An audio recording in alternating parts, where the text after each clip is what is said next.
Next, I'm going to go to the end of the table and introduce again Neftali, what I wanted to say in reintroducing him is that the exotic savory foods containing chocolate are tantalizing and very mysterious, I think, to a lot of us. And I was hoping that you would share with us more about the food traditions of Oaxaca. And also, we'd like to hear more details about the flavors and kinds of chocolate and the fair trade of cacao. Great, thank you. Well, it's a pleasure to be here. It's an honor to be sitting next to two wonderful gentlemen. I had the pleasure not too long ago of seeing Julio make chocolate on a metate, which is a grinding stone in Michigan. And it was truly a different experience to see chocolate being made with traditional grinding stone. In Oaxaca, the many different indigenous cultures always have an affinity for cacao, for chocolate, and we find it in many different preparations. My peoples are the Mixteco people. You can see right there on that side of the map. Here? Right there. But our traditional territory expands closer to the Sierra Norte, all the way into Guerrero. Oh. So it really wraps around like an arm. And the Mixteco people have been around for a long time, way before the Aztecs showed up. And we're probably trading with the Mayans, for a long time. It's a big population in the U.S. We estimate that there's at least 500,000 people that still speak our language in different variations. The closest community that I belong to is in Oxnard, California, and there's 25,000 of us in one county, and most of the people there, most of our brothers and sisters work in the field speaking berries. So that's just a little background on my community. When it comes to the history of chocolate or cacao in Oaxaca, there's many different preparations, but there's many different modern preparations. But before the Spanish came, most likely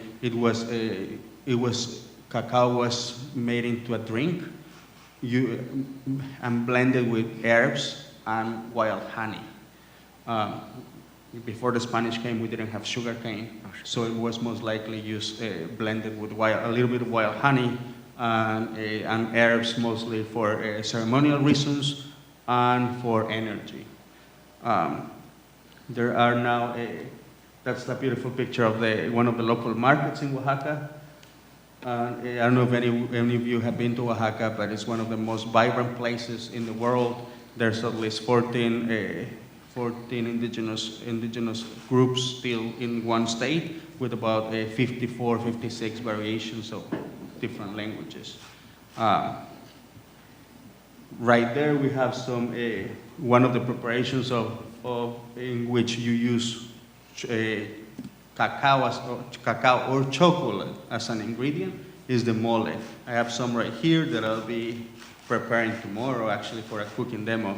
And mole is traditional. Mole in the U.S. there's a misconception that it's a chocolate sauce. It's really not a chocolate sauce. It's a chili sauce. Chili sauce that uses chocolate as one of the ingredients. Chocolate like this one that my family makes has at least 28 ingredients,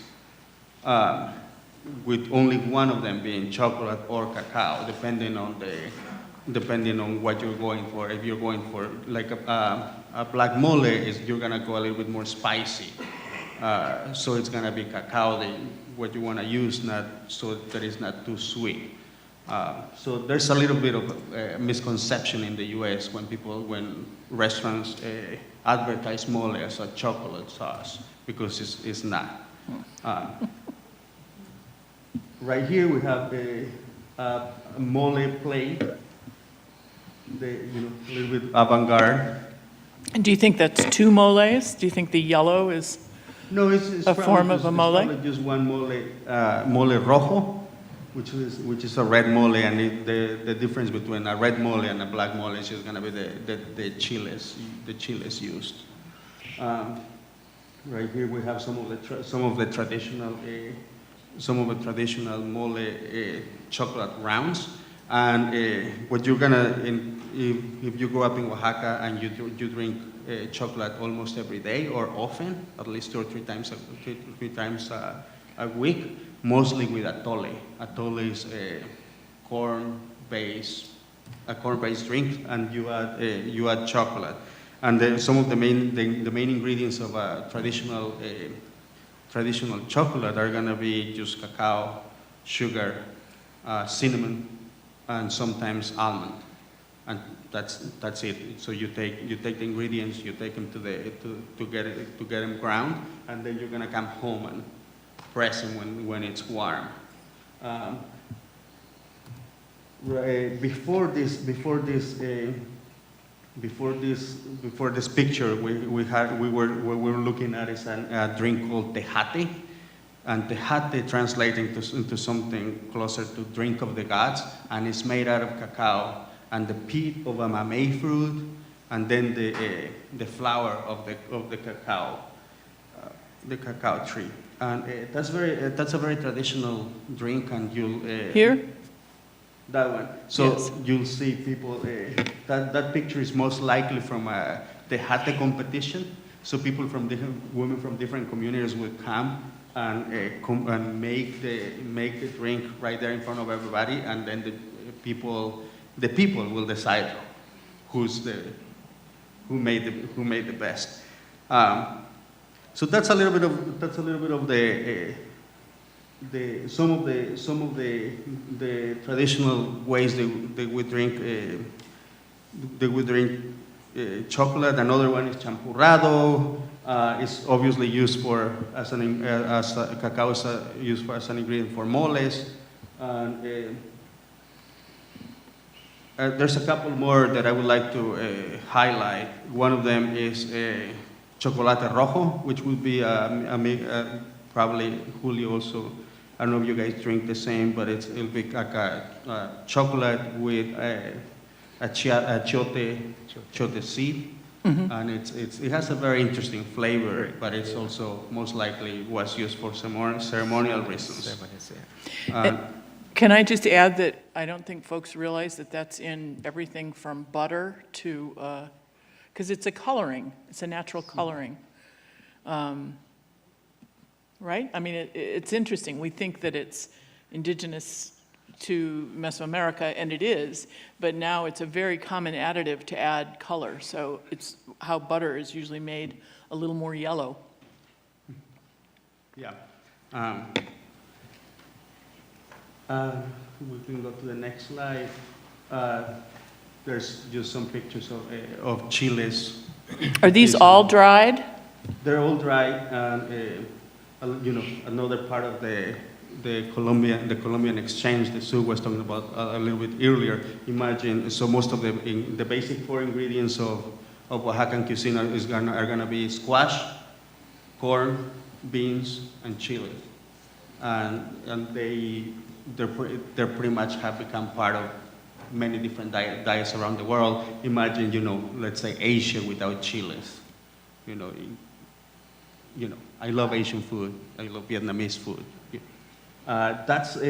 So this is a more modern way of pressing chocolate. But that's what I was talking about a little bit earlier, that you would do it by hand. So when your mom goes to grind the chocolate, all the kids just like make the rounds. That's just a picture of mole. One of the things that I would like to talk about, because a lot of the work that I do is bringing consciousness and highlighting not only the wonderful things about food, but also the challenges and oftentimes the history, the real history of food. And one thing that we oftentimes don't want to talk about is that the dark history of ingredients, cacao being one of them. There's a long history not only cacao and sugarcane as being ingredients. When the Spanish Catholic Church came to the Americas, were used as part of the slavery movement, the slavery trade. So if you ever travel to Mexico, you're gonna see big churches that are really wonderful to look at, but the real history is that they probably most likely were built by indigenous people that were slaves. So going forward to fair trade and to the issues of the current cacao trade in the world, most of the chocolate that we consume comes from West Africa, and most of the chocolate that we consume in the U.S. is sold by only 3 companies. Some of the issues right now that are real still have to do with slavery. It is estimated that there's at least 100,000 children working in the fields in Africa, and some estimates would suggest that at least 10,000 of them are not working in the fields on their own will. So that's a little bit of the dark side of the trade. One of the interesting things about chocolate in the U.S. is that when it comes to how it's made or how it's sold to us, as opposed to Julio or other co-ops or oftentimes fair trade companies, it is by FDA standards. It only requires about 10% of chocolate as an ingredient. So most likely what we're buying as a chocolate bar is a mixture of corn syrup, corn sugar, and other ingredients that are not really cacao.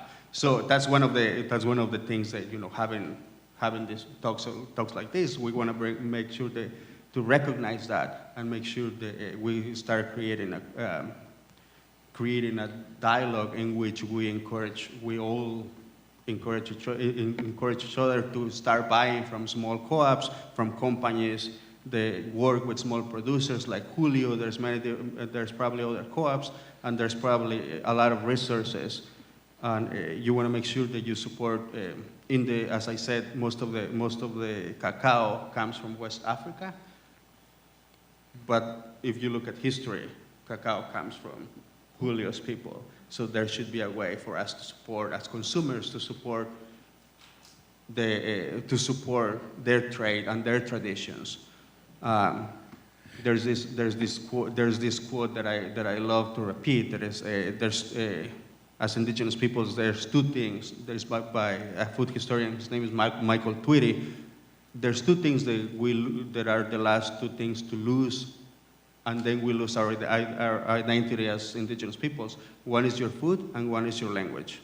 So food is a very important way of making a living, and we should be supporting co-ops and companies like Julio's. I was wondering, since we have a minute here, if the 3 of you might just give us a few thoughts on the 3 different kinds of cacao, and how, I find it interesting that the cacao that grows the easiest but has the most yield and least flavor, which is Forastero, happens to be the one that is grown in West Africa and places where the big companies can get more yield, and unfortunately treating the workers not so well. But the flavors of the 3 species of cacao. I don't know who wants to start first. Julio, you spoke about it yesterday. Why don't you tell us about your favorite? Okay, there are 3 kinds or 3 species of cacao that is planted. They have the Trinitario, they have the Criollo, and then they have the Forastera. The ones that are most favored for, that are people are really looking for, is the Criollo and the Teobroma. These are the two kinds of cacao that has really fine flavor. Others that are grown are known as the Criollo, but these, because they move away, I believe, from the region here, has developed its own flavor because of the environment in which they're being grown. And also today, they're growing what they call the hybrids, which is mostly for its meat rather than flavor, is also grown. So you have different taste to these species, and the ones that are Criollo and the Teobroma, they have more flavor, more taste, they're more sweeter inside the pulp. But each zones or continent has a different flavor to it because it has to do with the elevation, it has to do with where they're planted, and also how you farm, because the most important part of it is also to have a perfect balance of shade light and sunlight, because these are critical into the growth of the cacao itself. But for sure, the two that I have mentioned are the most favored for, and in fact, they are paying a premium price for it because of the quality of the actual cacao itself, because when you put it in your mouth, there's a bursts of flavor that is not found in the other actual cacao. And Sure. Freddie, so the standard American candy bar, what do you think is in it other than 7 to 10% chocolate? You think it's Forastero or is it Criollo? I pretty much have no idea. I think they just add the chocolate flavor, and Yeah, whatever that is. yeah, most likely it's probably the Borderio. Yeah. And Neff, maybe you could talk a bit about the percentages. I mean, I think all of you have seen, you go to buy a chocolate bar that is pretty much just chocolate, maybe flavored, and you'll see percentages of the cacao in it, 40%, 80%, and that is the ratio of cacao to what you're eating, and that's also going to make it more bitter. And so we're going to talk, Freddie is going to talk more about the palate of chocolate in a minute, but Neff can talk to the percentages and how that works. So, as opposed to the wonderful chocolate that Julio makes, our palate is not used to bitter. We usually shy away from really bitter drinks. And as Sue was describing earlier, when the Spanish came, they didn't understand why the Aztecs were drinking this really bitter drink. They gave them a lot of energy. In the U.S., most of the chocolate that is consumed, and by the way, around Halloween, like probably the fourth quarter of the year, the U.S. market buys at least $2.5 billion of chocolate. That's a lot of chocolate. And most of it is very, very small percentages of cacao. That is changing a little bit. So when I say most, it's really low percentages, probably about 10%. That's like the stuff that you're gonna get at the gas station. If you're willing to, and unable to spend a little bit more money, you can probably buy a really good chocolate bar that is gonna be 50, 60, 70%. There are some really good chocolate bars that go up to 90, and it's not very common to find chocolate bars that are 100%, especially because they're on the bitter side. Mm-hmm. Thank you for that. But if I may add a little bit on your percentages, they give you like what he's saying, 10% more or less, but then they also added things in there like paraffin, help dilute your chocolate. So. Back to you, Neff. Could you just maybe advise us on what we should look at on a label to know that we are buying possibly a product that would support fair trade? Is there a logo or a? Yeah, there is a well-known logo that is fair trade, but I would go even further. Look for small producers. look for co-ops. There's this whole new movement not only in the U.S. but around the world of indigenous peoples trying to regain culture and using food as a means to regain culture and supporting small co-ops and producers is one way that we can all support that work. Great, thank you.